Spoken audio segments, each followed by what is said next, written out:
บายดีท่านผู้ฟังที่เคารพทุกท่านพบกับรายการวิทยุภาคภาษาลาวสถานีวิทยุ FEBC รายการ30นาทีต่อไปนี้หวังว่าจะเป็นประโยชน์ต่อท่านผู้ฟังในการดำเนินชีวิตเมื่อท่านผู้ฟังได้ติดตามรายการนี้ท่านก็จะมีความหวังมีความสุขในการดำเนินชีวิตเชิญท่านผู้ฟังติดตามได้ดังต่อไปนี้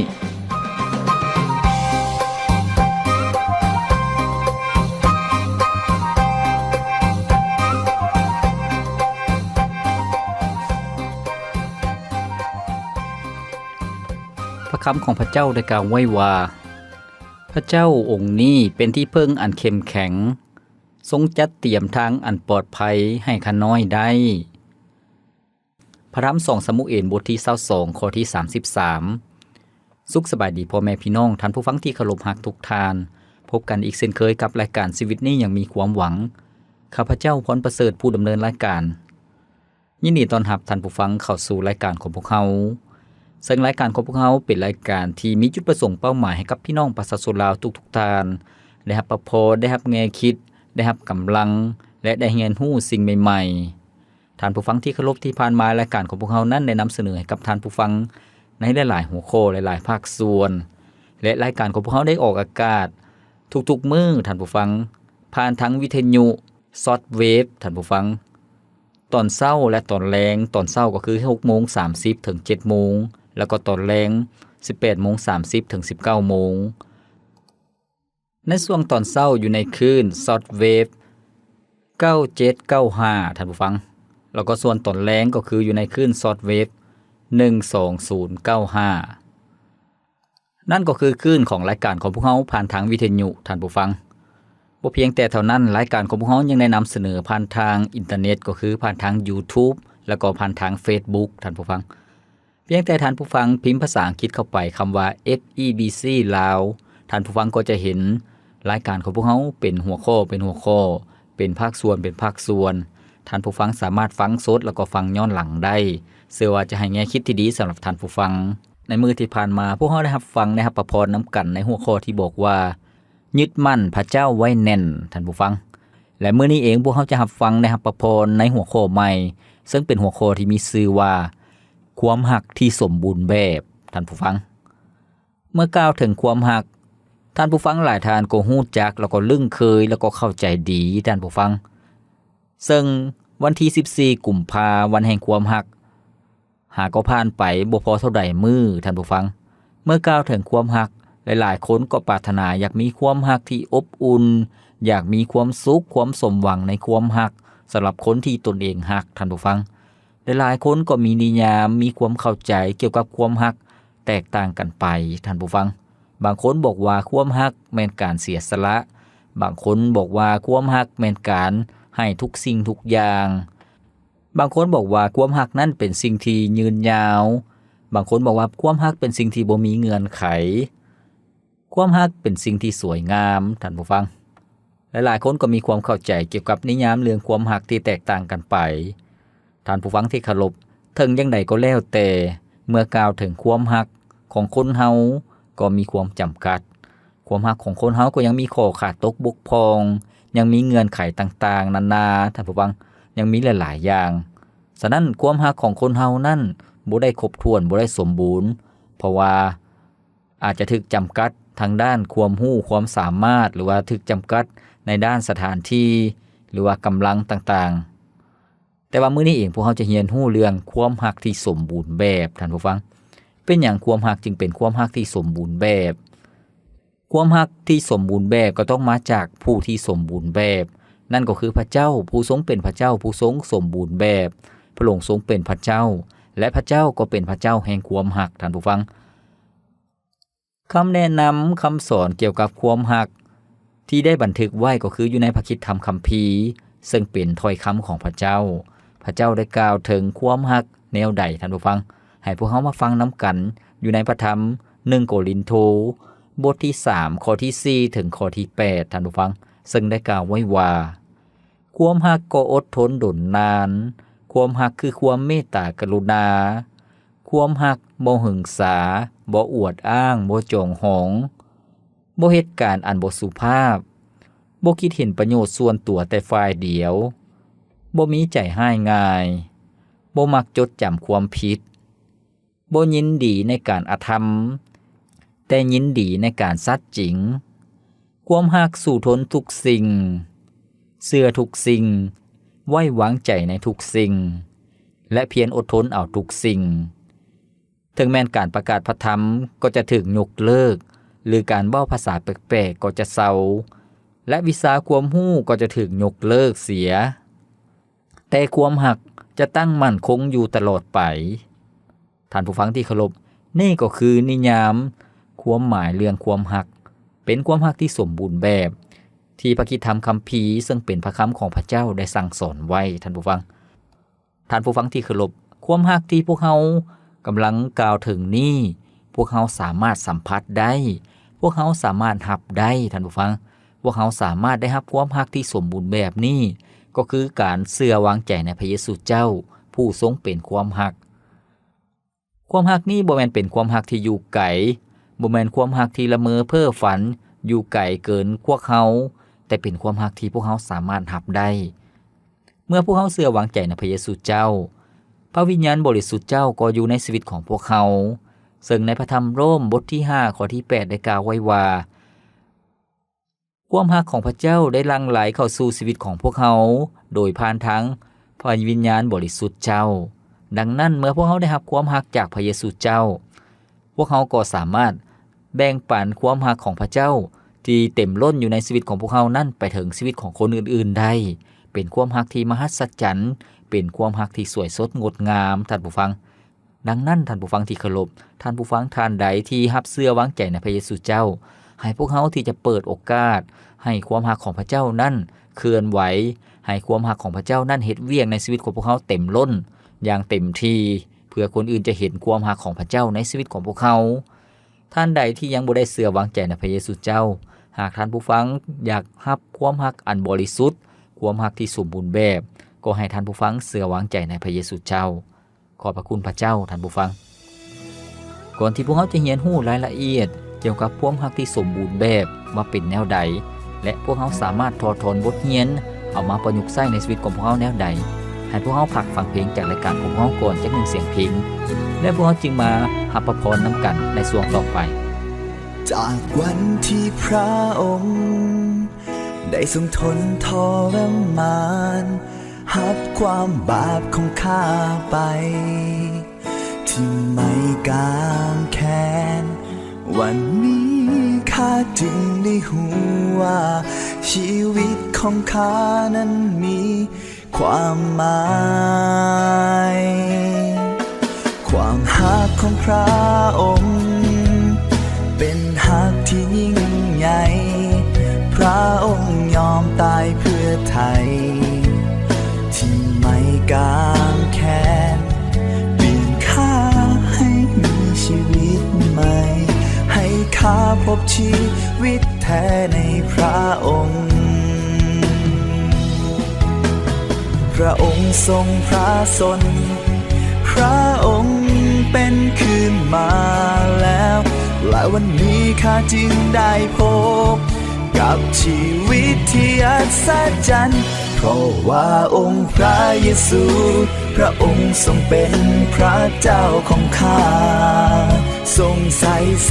นะความตายด้วยฤทธิ์อำนาจยิ่งใหญ่พระองค์ทรงคืนพระชนข้าจึงได้มีชีวิตใหม่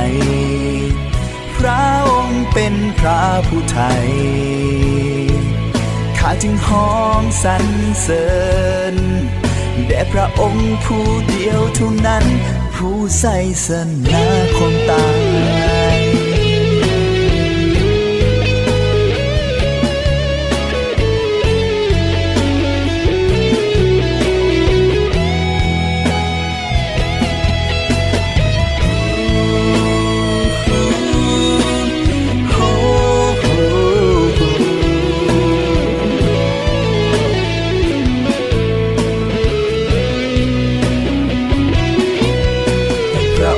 ทรงพระชนพระองค์เป็นคืนมาแล้วและวันนี้ข้าจึงได้พบกั กับชีวิตที่อัศจรรย์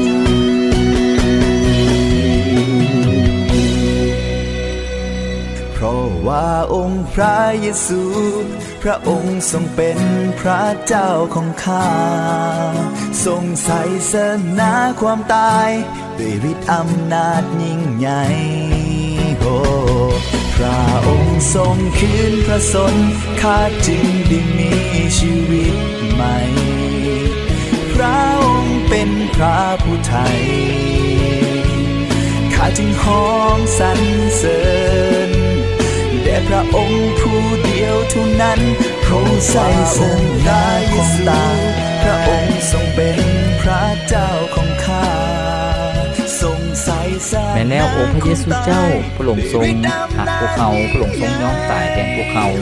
และพระองค์ทรงเป็นขึ้นจากความตายชีวิตของพวกเขาจึงย่องยอสรรเสริญพระองค์ให้พระองค์ทรงเป็นพระเจ้าเพียงผู้เดียวในชีวิตของพวกเขาเป็นพระเจ้าผู้ทรงมีชัยชนะเหนือความตายดังบทเพลงที่พวกเขาได้ฟังไปแล้วนั้นท่านผู้ฟังที่เคารพเมื่อนี้พวกเรากำลังรับฟังกำลังรับพระพรในหัวข้อที่บอกว่าความหักที่สมบูรณ์แบบท่านผู้ฟังดังที่พวกเขาได้ยินแล้วก็คือว่า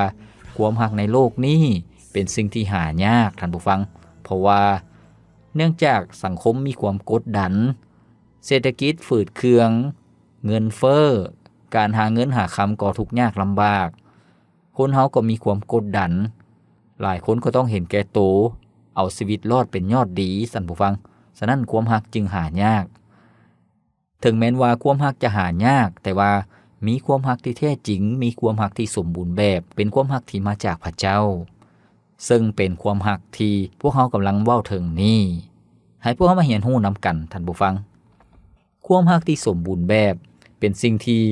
หลายๆคนต้องการหลายๆคนปรารถนาเพราะว่าเป็นความหักที่จะบ่มีมือเสื่อมสูญไปเป็นความหักที่บ่มีความขาดตกบกพร่องท่านผู้ฟังให้พวกเขามาเรียนรู้นำกันและรับพระพรนำกันความหักที่สมบูรณ์แบบเป็นแนวใดท่านผู้ฟังสิ่งทับอิฐก็คือว่าความหักที่สมบูรณ์แบบก็แม่นความหักที่แท้จริงซึ่งมาจากพระเจ้าท่านผู้ฟังเป็นความหักที่แท้จริงที่มาจากพระเจ้าเพราะว่าพระเจ้าทรงเป็นพระเจ้าแห่งความหักดังที่พวกเขาได้ฟังไปแล้วนั่นความหักที่แท้จริงเป็นความหักที่สวยสดงดงามเป็นความหักที่สมควรจะย่องยอสรรเสริญเพราะว่าเป็นความหักที่พระเจ้าได้ทรงสอนไว้ความหักที่สมบูรณ์แบบเป็นความหักที่แท้จริงเป็นความหักที่มาจากพระเจ้าเป็นผู้ทรงเที่ยงแท้เป็นพระเจ้าผู้ทรงสมบูรณ์แบบท่านผู้ฟังฉะนั้นท่านผู้ฟังที่เคารพความหักที่แท้จริงเป็นแนวใดแสดงออกมาแนวใดก็คือว่ามีการกระทำนั่นเองท่านผู้ฟังมีการกระทำที่แสดงความหักความเมตตาต่อกันและกันเป็นการกระทำที่มีคุณประโยชน์สร้างคุณประโยชน์ต่อกันและกันบ่ได้เห็นแก่ตัวท่านผู้ฟังเป็นการกระทำที่สุขยู่ช่วยเหลือซึ่งกันและกันซึ่งในพระคัมภีร์บอกว่ามีความเพียรอดทนก็คือความเพียรพยายามความอดทนอดเอาซึ่งกันและกันท่านผู้ฟังดังนั้นเมื่อมีความหักก็มีการกระทำที่แสดงออกมาเป็นการกระทำที่สร้างคุณงามความดีให้กันและกันท่านผู้ฟังความหักที่สมบูรณ์แบบบ่เพียงแต่มีการกระทำเท่านั้นก็ต้องมีความจริงใจท่านผู้ฟังมีความจริงใจมีความเต็มใจพระคัมภีร์จึงบอกว่าความหักนั้นจะบ่หึงสาจะบ่โอ้อวดจะบ่อวดอ้างจะบ่จองหองท่านผู้ฟังฉะนั้นความหักที่แท้จริงก็ต้องมีความจริงใจมีความสุภาพอ่อนโยนต่อกันและกันนอกจากมีการกระทำแล้วความหักก็ต้องมีคำเว้าด้วยท่านผู้ฟังพระคัมภีร์บอกว่าบ่เหตุการณ์อันบ่สุภาพการบ่เหตุการณ์อันบ่สุภาพก็คือว่าบ่เป็นคนที่หยาบคายบ่เป็นคนที่ใจห้ายง่ายท่านผู้ฟังบ่เป็นคนที่เว้าหมิ่นประมาทคนอื่นฉะนั้นความหักก็ต้องมีความอ่อนสุภาพแล้วก็คนอื่นก็อยากได้ยินได้ฟังคำเว้าการที่พวกเขามีความหัก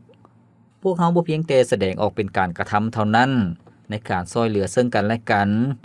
ในการมีจิตใจเอื้อเฟื้อเผื่อแผ่เท่านั้น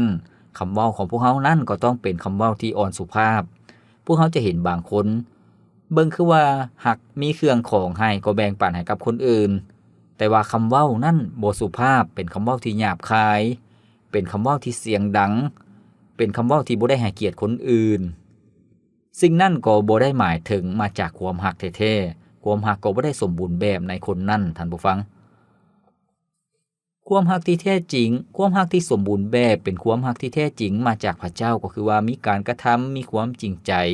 มีคำเว้าด้วยท่านผู้ฟังแล้วก็มีมุมมองก็คือมีทัศนคติที่ถูกต้องที่เสริมสร้างซึ่งพระคัมภีร์ได้กล่าวไว้ว่าจะบ่จื้อจำความผิดจะบ่ยินดีในการอธรรมหรือว่าในความชั่วแต่ยินดีในการสัตย์จริง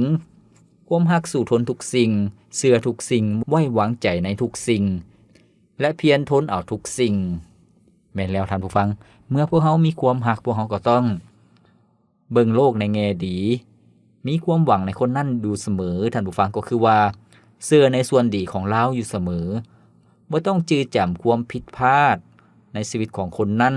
บ่ต้องจื้อจำบ่ต้องเบิ่งแต่ข้อขาดตกบกพร่องแต่พวกเฮาต้องเบิ่งส่วนดีของคนนั้น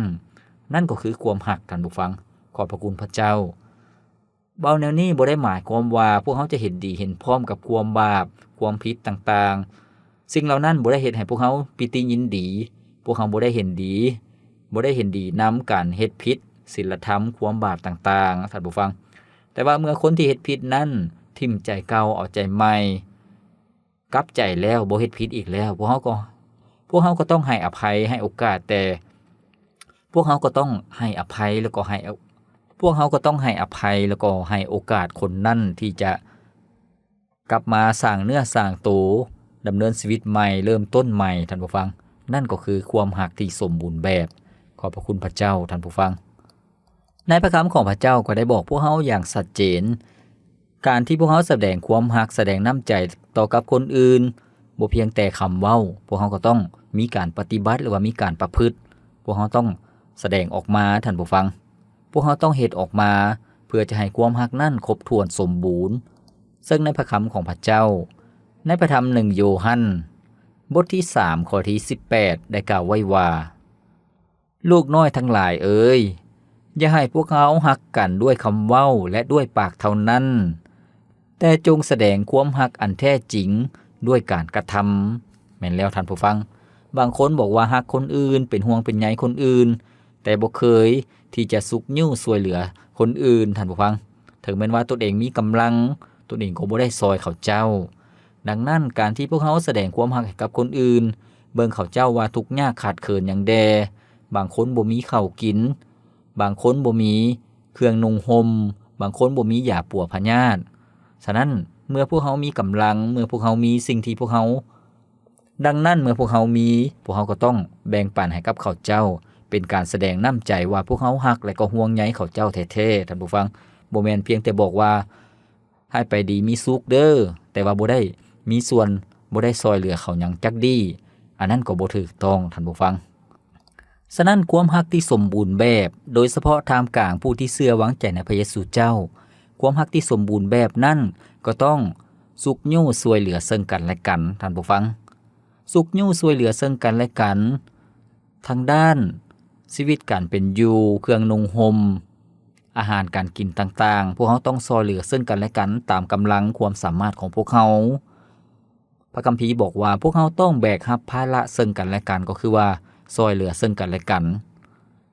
พวกเขาก็ต้องยกโทษให้กันและกันก็คือการอภัยให้กันและกันนั่นเองคนหนึ่งเฮ็ดผิดพวกเขาก็ต้องให้อภัยกับเขาเจ้าพวกเขาต้องอธิษฐานเพื่อซึ่งกันและกันด้วยความรักด้วยความห่วงใยคนนั้นกำลังพบพ่อกับปัญหาอย่างอยู่ถึงแม้ว่าพวกเขาบ่มีกำลังที่จะช่วยเหลือเราได้พวกเขาก็ต้องอธิษฐานเพื่อเราขอให้พระเจ้าช่วยเหลือเราให้พ้นจากความทุกข์ยากลำบากให้พ้นจากปัญหาที่เรากำลังประสบอยู่ท่านผู้ฟังนั่นก็คือความรักที่มาจากพระเจ้าความรักที่สมบูรณ์แบบในสังคมความรักที่สมบูรณ์แบบในครอบครัวของพระเจ้าพวกเราก็ต้องตักเตือนซึ่งกันและกันด้วยความรักด้วยความจริงใจท่านผู้ฟังบ่แม่นการป้อยด่ากันแต่พวกเราตักเตือนซึ่งกันและกัน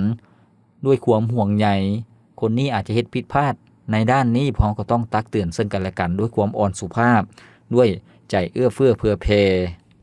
สิ่งสำคัญที่สุดสำหรับชีวิตของบรรดาผู้เชื่อก็คือว่าพวกเขาต้องเสริมสร้างซึ่งกันและกันสุขโยซึ่งกันและกันให้เติบใหญ่ขึ้นให้เข้มแข็งขึ้นให้เติบใหญ่ขึ้นให้เข้มแข็งขึ้นในความเชื่อ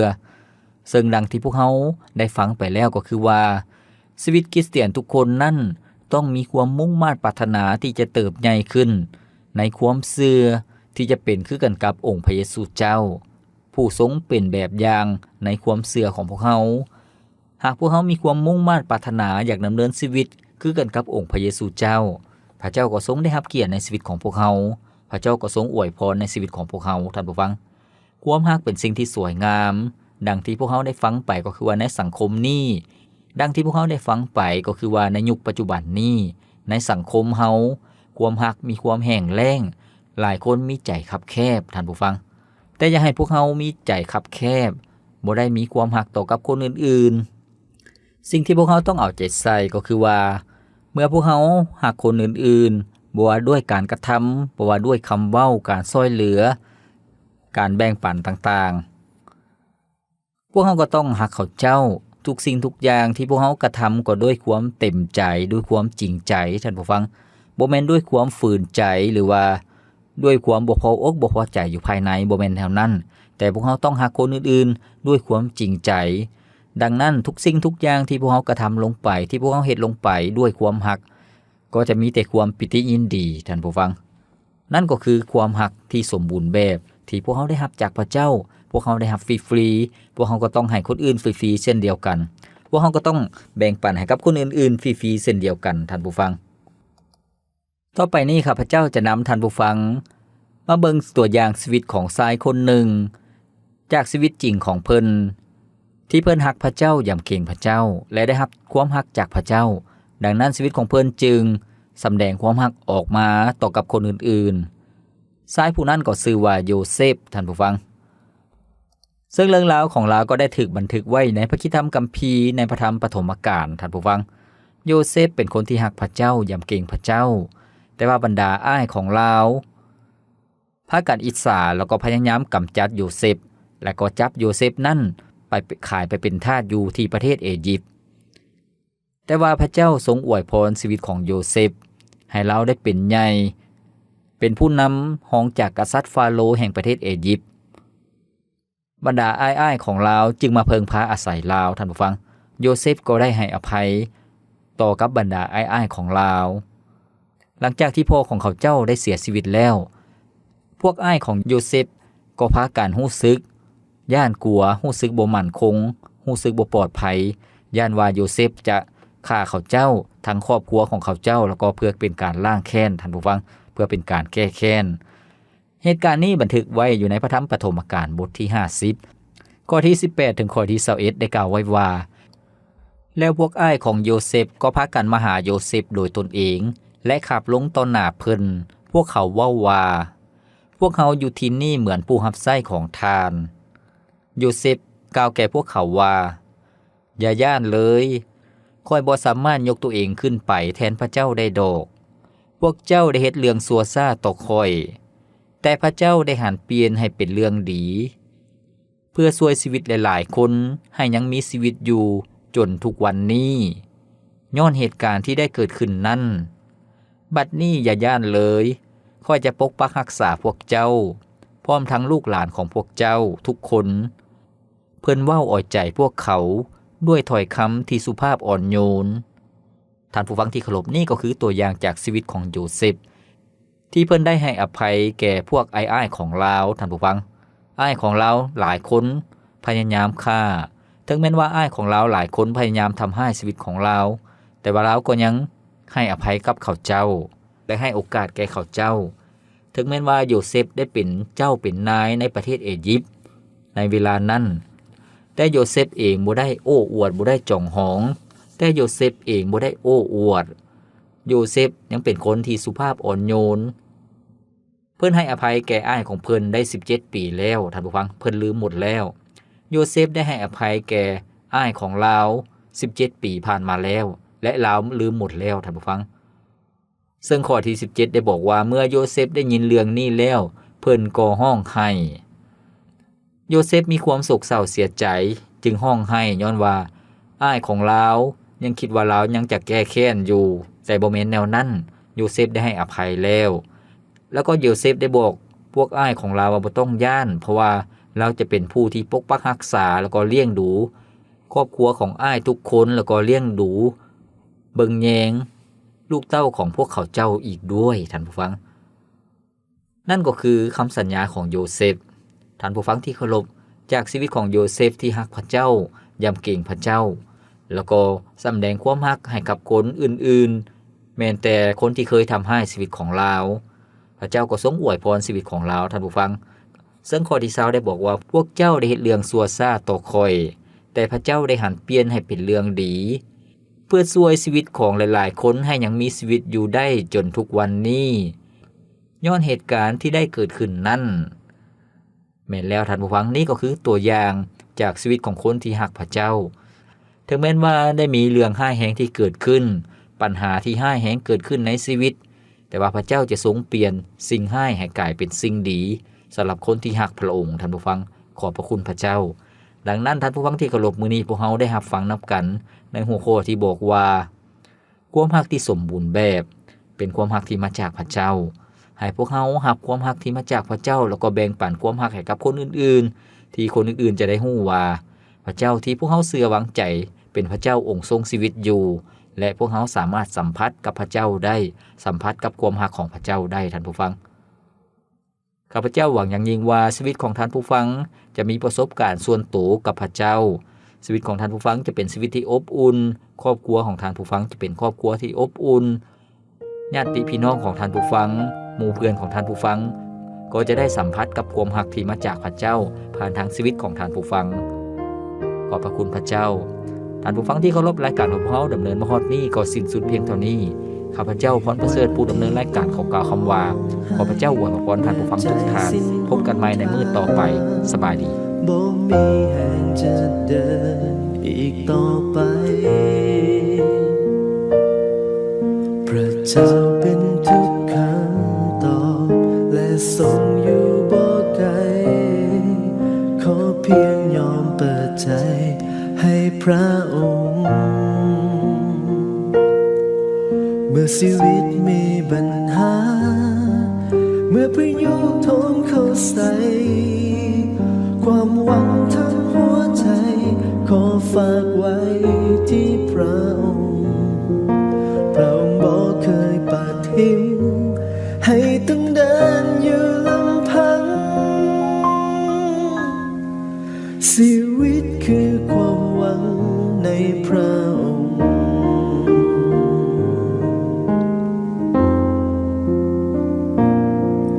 ในวันที่สิ้นหน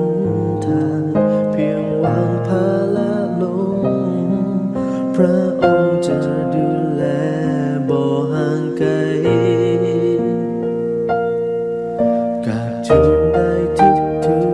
อย่างพระองค์ทรงเข้าใจมอบทุกสิ่งไว้ที่พระองค์เมื่อชีวิตมีปัญหาเมื่อพายุโถมเข้าใส่ความหวังทั้งหัวใจ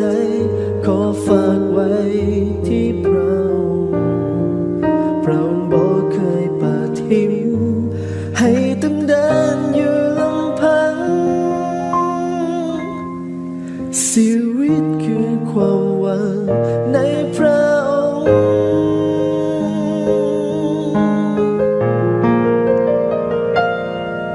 เมื่อชีวิตมีปัญหาเมื่อพายุโถมเข้าใส่ความหวังทั้งหัวใจขอฝากไว้ที่พระองค์พระองค์บ่เคยปาทิ้งให้ต้องเดินอยู่ลำพังชีวิต